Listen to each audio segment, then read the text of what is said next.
Let them go. How to attract love by walking away. If you love someone, set them free. If they come back, they're yours. If they don't, they never were. These words, spoken by author Richard Bach, have echoed through time, resonating with those who have experienced the complexities of love and loss. The wisdom in this simple quote speaks volumes about the power of letting go, a power that, when understood and embraced, can transform our relationships and our lives. Let me share a story with you. A story about a woman named Sarah. Sarah was deeply in love with someone who seemed to be slipping away from her. The more she tried to hold on, the more distant he became. It was as if the harder she clung, the further he drifted. In her desperation, she tried everything. She called, she texted, she planned surprises, yet nothing seemed to reignite the spark they once had. One day, after a long and tearful night, Sarah made a decision. She decided to let go. It wasn't an easy choice, but she realized that by holding on so tightly, she was only hurting herself. So, she stepped back. She stopped chasing, stopped trying to fix what was broken. Instead, she focused on herself, on healing, on growing, on rediscovering her own worth. And something incredible happened.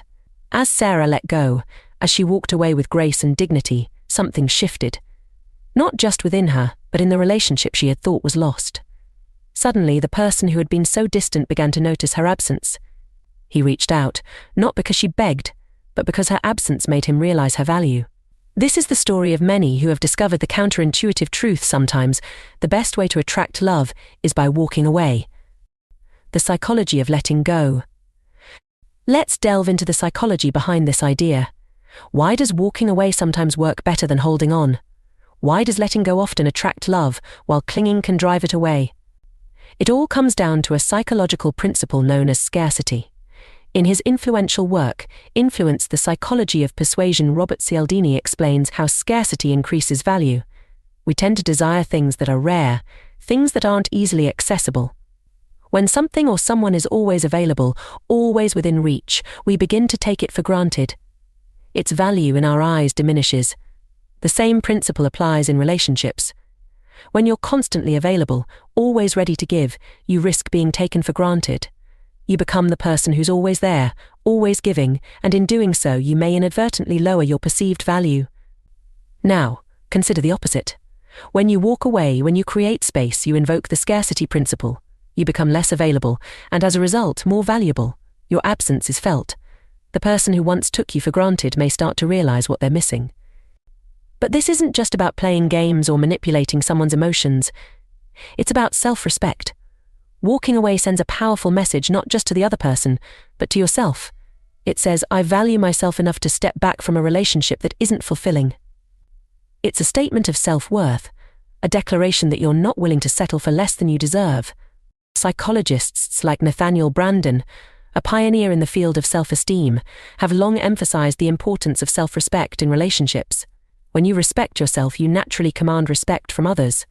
Walking away can be a profound act of self-respect, and that, in itself, is incredibly attractive. Real-life examples. Let's explore some real-life examples that illustrate the power of letting go. Example 1: Celebrity well-known figure. Consider the story of Jennifer Aniston. After her highly publicized breakup with Brad Pitt, the world watched as she navigated one of the most difficult periods of her life. Rather than chasing after a relationship that had clearly ended, Jennifer chose to focus on herself. She invested in her career, her friendships, and her personal growth. Over time, she emerged stronger, more confident, and more self-assured. Her decision to let go, to walk away from a relationship that was no longer serving her, eventually led her to new love, new opportunities, and a renewed sense of self. Jennifer's story is a powerful reminder that sometimes letting go is the first step towards finding something better. Example 2: Everyday experience. Now, let's talk about someone a bit more relatable. Meet John, a regular guy who was stuck in a toxic relationship for years. He was constantly trying to fix things, always hoping that his partner would change, that things would get better. But despite his efforts, the relationship only became more strained. One day, John decided he'd had enough. He realized that no matter how hard he tried, he couldn't make someone love him the way he wanted to be loved. So, he let go. He walked away. It wasn't easy, but he knew it was the right thing to do. As John focused on healing, on rediscovering himself, something unexpected happened. He met someone new, someone who appreciated him for who he was, someone who didn't need fixing. John's story is a testament to the idea that letting go of what's toxic creates space for something far better. Psychological impact. Sometimes, holding on does more damage than letting go. This quote resonates deeply with those who have been in toxic relationships. Holding on to something that isn't working can drain you emotionally, mentally, and even physically. It can erode your self-esteem, leaving you feeling exhausted and unworthy. Psychologists like Esther Perel often talk about the importance of letting go in the process of healing. When you let go of a toxic relationship, you begin to heal. You start to rebuild your self-esteem, to reconnect with who you are. And in that healing process, you open yourself up to new possibilities, new relationships that are healthier and more fulfilling. Practical steps to walk away. So, how do you actually walk away? How do you let go of a relationship that isn't serving you, especially when it feels so difficult? Step 1. Recognize your value. First and foremost, you need to recognize your own value. As the saying goes, know your worth, then add tax. Understand that you deserve a relationship where you're loved, appreciated and respected. If that's not what you're receiving, it's okay to step back. It's important to reflect on what you want and need from a relationship.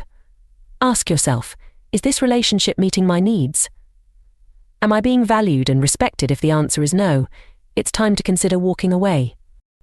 Brené Brown, in her book The Gifts of Imperfection, talks about the importance of embracing our own worthiness. She emphasizes that we are enough, just as we are, and that we deserve to be treated with respect and love. Recognizing your value is the first step in letting go of a relationship that doesn't meet your standards. Step 2. Set boundaries. The next step is to set boundaries. Boundaries are essential in any healthy relationship.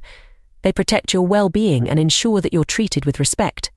Henry Cloud, in his book Boundaries: When to Say Yes, How to Say No to Take Control of Your Life, explains that boundaries are about taking responsibility for your own life and well-being.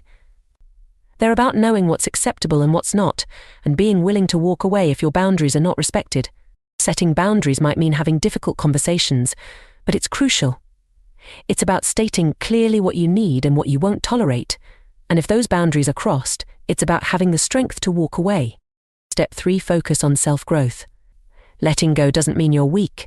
It means you're strong enough to let go after walking away. It's essential to focus on your own growth. Redirect the energy you were putting into the relationship towards yourself. Engage in activities that bring you joy, that help you grow. This might mean taking up a new hobby, focusing on your career, or spending more time with supportive friends and family. The goal is to invest in yourself, to become the best version of yourself. Psychologists like Richard Tejishi have studied the concept of post-traumatic growth, which is the idea that people can grow and even thrive after experiencing trauma or adversity. By focusing on your own growth, you can emerge from a difficult relationship stronger and more resilient. Step 4. Maintain dignity and grace. It's crucial to maintain your dignity throughout this process. Walking away doesn't mean slamming doors or burning bridges. It means leaving with grace, with your head held high. Oprah Winfrey often talks about the importance of graceful exits. She emphasizes that leaving a relationship should be done with dignity, without anger or resentment. It's about recognizing when it's time to move on and doing so in a way that honors both yourself and the other person. Step 5. Trust the process. Finally, trust the process. Sometimes you have to walk away from what you want to find what you deserve. This quote beautifully captures the essence of letting go. It's about having faith that by walking away, you're opening yourself up to something better. It's about trusting that what is meant for you will come, and that you don't have to force it. The right relationship will come naturally, when you're ready. Stoicism, a philosophy that emphasizes the importance of accepting what we cannot control, teaches us to trust in the natural flow of life. By letting go of what isn't working, we create space for what is truly meant for us. You can't force someone to love you. The right person will love you naturally, as we've discussed. True love cannot be forced. It flows naturally, like a river finding its course. When you walk away from a relationship that isn't serving you, when you let go, you make room for the love that is meant for you. So, if you're in a relationship that's draining you, if you're constantly questioning your worth, consider this: let them go. Walk away with grace, with dignity, and with the knowledge that you deserve more. And in that space, in that freedom, Watch how love finds you, naturally and effortlessly. Letting go isn't the end, it's the beginning of something new, something beautiful, and something that's truly meant for you. Remember, the love that's meant for you will never require you to beg. It will come when you're ready, when you've let go of what doesn't serve you, and when you're open to receiving it,